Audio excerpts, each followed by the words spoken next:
Ketua Komisi 1 DPR Papua Barat, Abdullah Ghazam, minta hasil survei penilaian integritas 98 kementerian dan 542 Pemda tahun 2021 oleh KPK dan BPS dipublikasi agar bisa diketahui publik. Anggaran yang dikucurkan pemerintah pusat itu begitu besar.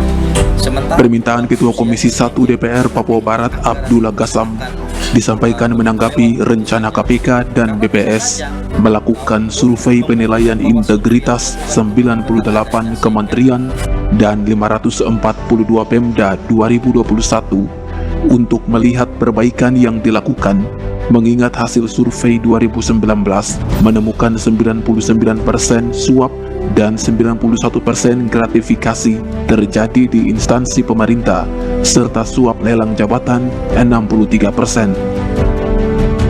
Agar perbaikan layanan publik pemerintah melaksanakan reformasi birokrasi, salah satunya menciptakan birokrasi bersih dan akuntabel, diperlukan publikasi hasil survei penilaian integritas kementerian dan Pemda yang direncanakan dilaksanakan KPK dan BPS 2021. Anggaran yang dikucurkan pemerintah pusat itu begitu besar, sementara jumlah manusianya sedikit, tetapi anggaran itu seakan lewat begitu saja.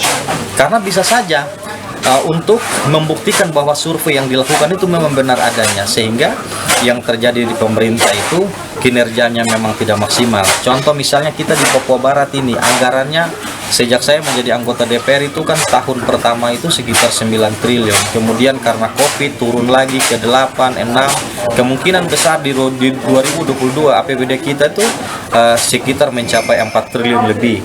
Nah, dengan anggaran yang bunyi triliun itu dengan jumlah penduduk kita yang hanya sedikit saja, secara logika masa anggaran yang besar tidak bisa mengakomodasi kepentingan dan kesejahteraan masyarakat Papua Barat yang jumlah penduduknya kecil.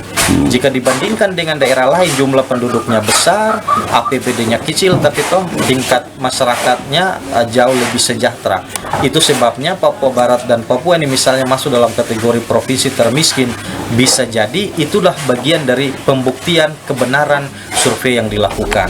Rencana KPK dan BPS melakukan survei penilaian integritas kementerian dan Pemda untuk melihat sejauh mana perbaikan yang telah dilakukan, disampaikan Wakil Ketua KPK Alexander Marwata pada Webinas hari Kamis 15 Oktober yang turut dihadiri Gubernur Sumatera Utara dan Bupati Bogor, serta Bupati Boyolali dan Bupati Buru. Hasim Kelirei, Jawam Channel.